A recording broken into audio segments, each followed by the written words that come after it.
without her investing something back, hindi niya i-value yung mga binibigay mo.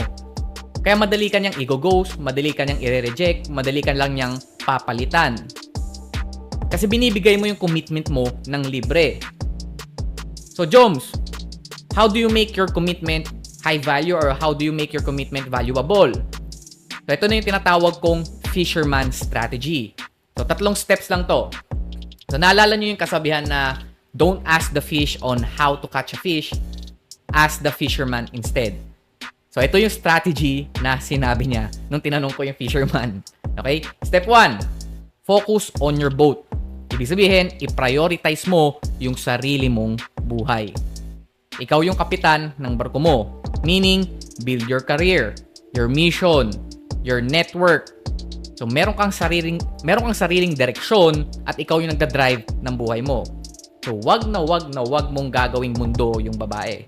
Hindi dapat siya yung nagko-control sa'yo at hindi dapat iikot yung buong buhay mo sa iisang babae.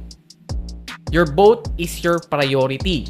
Improve how you present yourself, how you behave, how you drive and lead yourself to the lifestyle you want.